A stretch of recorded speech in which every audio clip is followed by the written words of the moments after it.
Hi, I'm James from James Does Things, and today I want to talk about an eBay business account and why you probably shouldn't get one. Having an eBay business account does have some advantages, and I'll come on to those later, and we'll go into the fees in particular because that is, I would say, one of the bigger differences between the two. But there are lots of advantages to having a personal account, so we'll go into those as well. But first, I just want to go through like a couple of myths and sort of typical questions you get when people are at that phase where they've started selling on eBay and they're thinking about, I'm selling quite a lot, or I want to sell a lot. Do I go professional? Do I get the business account? So the first thing is, do you need an actual limited company or a professional business, like a registered business with your government, to have an eBay business account? And the answer to that is no. So eBay don't really care. You can put whatever name you want. You can put a trading name. Even if you're gonna start a business, you don't have to have registered it yet. So, and one of the things about, certainly in the UK, if you're starting a business, you can actually start trading as a business without registering a business for up to 6 months. So some people just get started doing things, and then about that sort of period of 6 months before you register, you can still kind of claim that as part of your first year. That's something I learned when I started my very first limited company. So, by the way, I'm not a tax expert. I'm not a business expert as such. I have opened a few businesses, a few limited companies, and closed them. But I'm not a tax expert, so you should probably get, on matters of tax and things like that, do get professional advice, like qualified legal advice. I'm a talking head on the internet. I'm an engineer. I'm a civil engineer. I've got a degree and everything, but I'm not an accountant or a qualified tax expert. So just a caveat. Okay, so the other myth is that like every penny that you earn on eBay has to be taxed, and that's not the case. So legally, and again, not a tax expert, but you are allowed like an incidental income from hobbies and things like that. So as a typical example, I buy and sell a lot of Pokemon cards and trading cards generally, collectible games. You can, just over the course of having a hobby, or even let's say buying and selling clothes or collecting trainers, whatever, if you make some money off that, the HMRC or where the tax bureau, wherever you live, aren't going to be breathing down your neck for every penny. So generally speaking, I think the kind of legal, what's known as like the trading allowance in the UK is £1,000 per year, which isn't actually very much. But that's more to do with, I believe, self-employed people. So again, get tax advice from an actual tax person. But generally speaking, HMRC they haven't got the time or the resources to come breathing down your neck for small amounts of money. And certainly in the past, at one point, HMRC fined me for being terrible at paperwork, and they fined me £800. And when I phoned them, they just said, okay, you can pay the fee, or you can just close the company if you're not really trading. We don't care. We don't really want, they're not going to come chasing you for like, if you think you owe them £5 for something, or even like £500, they're not going to come chase you for it. So if you're just getting started, obviously, again, get proper tax advice, and if you're going to do it properly, you should do it properly and get get your tax done properly. But if you're just getting started, or you're just testing the water, you don't need a limited company, you don't need an accountant, you don't need all that stuff.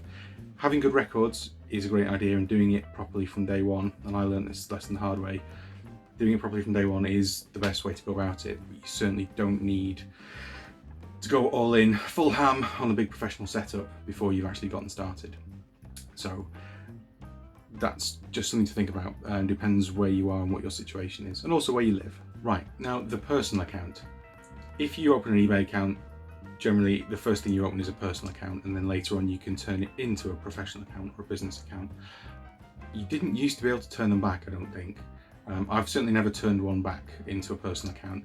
Maybe you can nowadays, I don't know, but certainly I still have a personal account which I've kept personal. Okay, so some advantages of having a personal account over a business account. First of all, a personal account gets 1,000 free listings, at least here in the UK. I think on eBay.com that might be only 250, and also that figure varies. It can be to do with like offers and seasonal things like that. But generally speaking, you get a lot of free listings. And when I say free listings, it's not the final value fee, but it's the insertion fee. So for me as a business seller, I only get, I think I get 100 free buy it now listings, and I get something like 15 or possibly 50. It's not very many auction listings free per month, but that's it. So there are some other, I would say, more subtle advantages to having a personal account.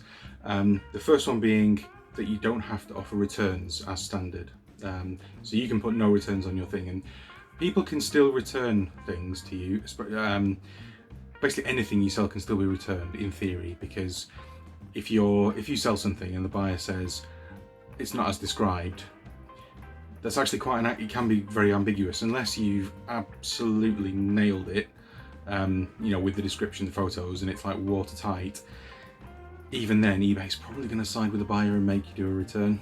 So if you're just selling random second-hand objects from around your house, then chances are it can still be returned, but not everyone will, and lots of people don't know that. Lots of people don't know that when they're buying things from eBay, that if they complain really hard, they can get a return whatever happens. So it is quite good. It is quite a handy thing to be able to put no returns on things, and it just means, I would say, you're statistically a lot less likely to get a return. People still can return it if they try hard enough, but you're statistically a lot less likely to get things returned to you, which is good, especially for things like clothes.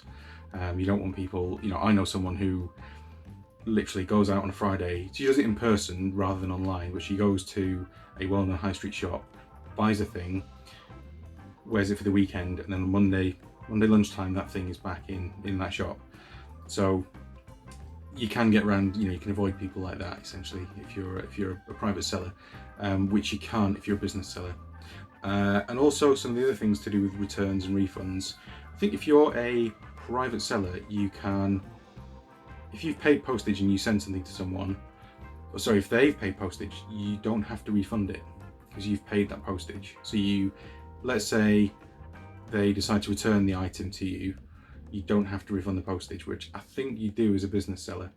And there's some other things like a restocking fee. So let's say if someone does essentially buy that, like an item of clothing from you, and then they return it, if it was in like sealed or it comes out without the tags on, you can say, well, my thing's it's lost 20% of its value now because it's been worn, it's been tried on and the tags are gone.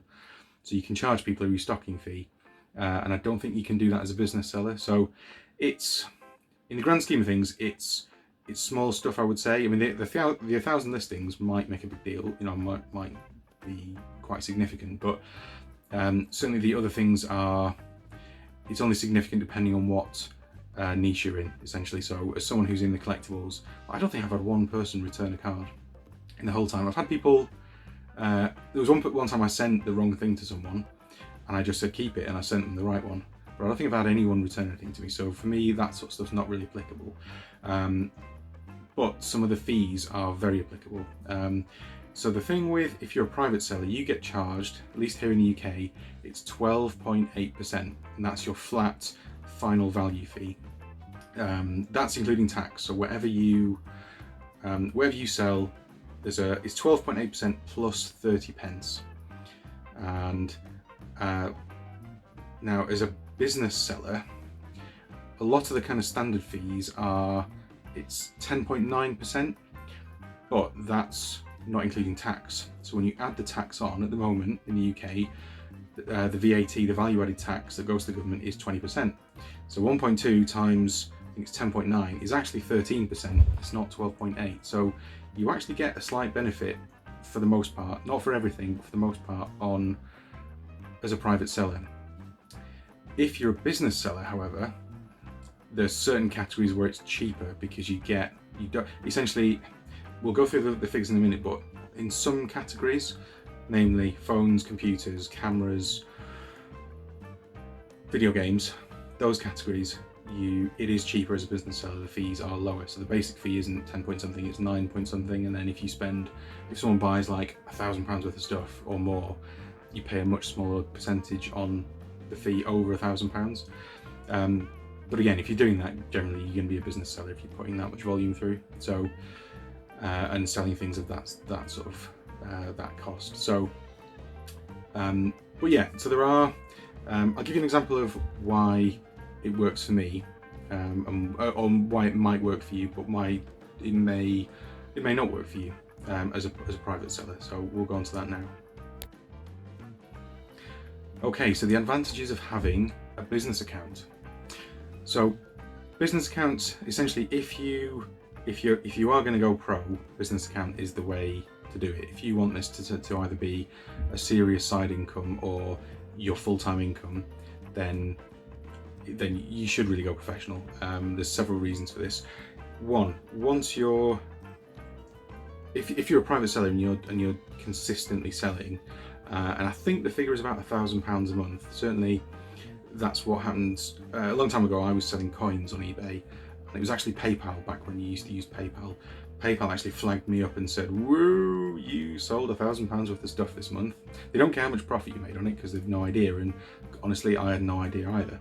But once you do £1,000 of turnover in a month, eBay and PayPal would both, little flags would go up in the back end somewhere and say, "Hang on a minute, you should probably start paying tax on this, or at least tell someone you're doing it." So I don't know what the figure is now, and I don't know how it works now, because PayPal aren't integrated into eBay into the eBay selling system the way they used to be. It's all managed by eBay payments now. But to avoid tax avoidance and that kind of thing, and money laundering, then I strongly suspect that there will be something in eBay payment system that will flag you up if you're a private seller. They might not freeze your account or hold it or anything like that, but then they might want a bit of, there's probably some check they have to do to prove that you're not laundering money through their system. So they might come and ask you for something, they might put a limit on your account, that kind of thing. So I don't know what that is because I haven't hit it and because I use a business account, but essentially if you might find that you have to have a business account eventually if you're doing enough volume, or certainly enough turnover on eBay. So the next big reason you would want to choose an eBay business account is for the shop subscriptions. So if you want to have an eBay shop, you need to have a business account for those. And there's lots of benefits that come with having a shop and also a business account, but it's mainly once you get a shop subscription that things start to get interesting. So from a listings point of view, it is better value than just having a business account. So if you have a business account, then the listings aren't free, but once you have a shop, you start to get, say, 100 free listings for the basic shop, which it's not as good as having a personal account, but there are other advantages. So shops look more professional. You can make your actual listings look more professional. It gives like a nice, people can come and look at your shop and you can feature items, things like. Shops deserve their own video, so I'll do a separate video on eBay shops and why you should or shouldn't have one. But essentially, to get access to all that stuff, which if you're going to be, certainly if it's going to be your full-time income or it's going to be a serious business, then you do want an eBay shop, so you have to have a business account. Okay, so I would say the last big reason that you would want to go for a professional account is the fees. So eBay fees for sellers are actually done without VAT, or they're shown without VAT, so they'll look a lot better than the sort of private account fees. In reality though, a lot of them are actually just like 0.2% worse. But there are some significant advantages. So the main advantage for me as a business seller, even without the free listings, is for the final value fee. Because I sell in the collectibles niche, because I sell collectible trading cards, instead of paying 12.8% plus 30 pence, I pay, I think it comes out about 13%, so it's just 0.2% more, but I only pay plus 10 pence.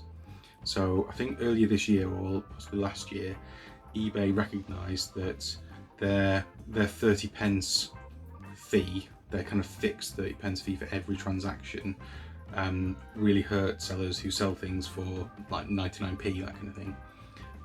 Okay, so now we're going to jump into my computer and just have a look at some of the eBay seller fees for business sellers, and you'll see what I mean in terms of the just the little discounts that you can get, which might make a big difference to you as a business seller, either good or bad, depending on what you're doing. So these are the kind of things that might make you, let's say if you wanted to sell trading cards like me, this is the kind of thing that might make you become a business seller earlier, or if you're going to sell clothes, it might make you wait a bit until you're kind of more established before you go for the full Monty and get the business account. So without further ado, let's dive in. Okay, so we're here on the fees for business sellers page of the eBay help website. If you type fees for business sellers eBay into Google, you should get this. I'm on eBay UK, so if you're on ebay.com, just look for the ebay.com one. You should see a fairly similar thing if you're expecting everything to be in dollars. This is just in pounds. This is about eBay shops, which I'm not going to cover in this video. What I wanted to look at is the final value fees. So if we come down here, if you're on a private account, just like a personal eBay seller account, then you pay 12.8%. It is. It's a fixed fee. Here it's plus the 30p. With an eBay business seller account, it's for most things it's 10.9, but for other things it's more, plus VAT, which is actually slightly worse. If you 10.9 times, so here we pay 20% tax, so times 1.2. So you're actually paying nearly 13.1%. So it's almost 0.3 of a percent higher than you would if you were a private seller for most things. So kind of 10.9 is this, if you come down the list. The exceptions, NFTs in every category are less. They've only got 5%, but that's because nobody buys them anymore. So coming down, cameras have a lower base value, but then once you get down to what's in most of them, which is the digital camera, so you're paying only 7%. So if we do 6.9 times 1.2, so there you're paying 8.3% instead of 10 point something percent. So and they're generally quite expensive things, so they're going to be, that's for cameras, camcorders, anything photography, and then lenses as well. Lenses can be really expensive, so that's quite a big saving.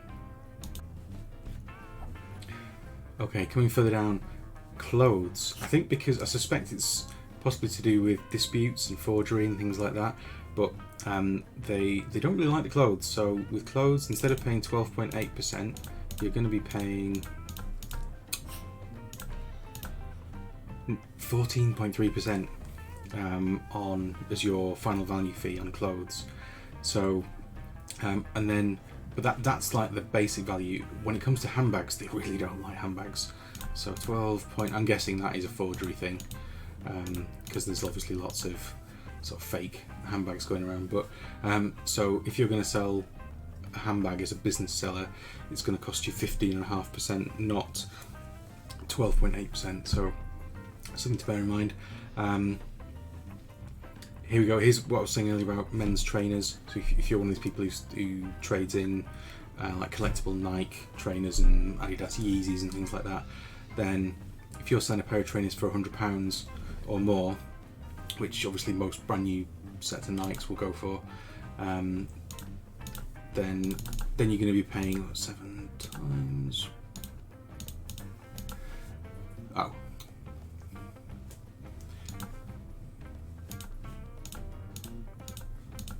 Then you're only going to be paying at 8.4% instead of 12.8%. So again, that's quite a big deal. Most things, again, so collectibles is 10.9%, but we've got this thing up here which makes a massive difference, certainly to me, for selling lower end cards and collectibles. You're only paying anything, if it sells for less than £10, your fixed price is only going to be, your fixed fee isn't 30p anymore, it's 10p. So that makes a big difference for me. Here, these are the best ones. So if you are going to be selling computer-related items, so desktops, laptops, drives, memory, everything, basically, or possibly not components that go inside. But generally speaking, you'll be paying basically everything computers you pay slightly less on. So 9.9. Essentially, any figure you see in this column that's less than 10.7 is cheaper than being a private seller. So if you're selling anything to do with computers, then you want to be doing it as a business seller sooner rather than later. Really, if the maths works out for you, if the free listings fee doesn't affect you, and then so you're paying 7% again. So this is one of the kind of the magic ones. So cameras, computers, coming down here, most of these are the same. Okay, electronic smoking, they don't like that. Holidays, power tools they do like, so yeah, power tools is one of the ones you get a big discount on. So I've forgotten about that one. Coming further down, mobile phones. Mobile phones is huge on eBay, so they really do like those, and people buying and selling those. I have done quite a bit of selling mobile phones on eBay. It's not without its problems, but if you're going to do it as a business, you want to be doing it sooner rather than later, because you're paying 7%, not 12%. Or if we do 6.9 times 1.2, okay, so you're paying 8.3%, not 12%, not nearly 13%. So it's a big saving. If you're selling phones worth £300-400 at a pop. Okay, so coming down, DVDs and Blu-rays, I've forgotten about that as well. So DVDs and Blu-rays are cheap. Again, these are low value items, so you can pick up DVDs for, lots of people go for the long tail. I've seen people will buy a container load of secondhand DVDs and just sell them off. They buy them at pennies each and sell them for £2-3 each, plus postage, and obviously that's a good deal. Again, you're paying 8.3% in total, so it's a good deal. So coming further down, most of these things, toys and games, are all still the standard 10.9. Vehicle parts, vehicle spares for vehicles is huge.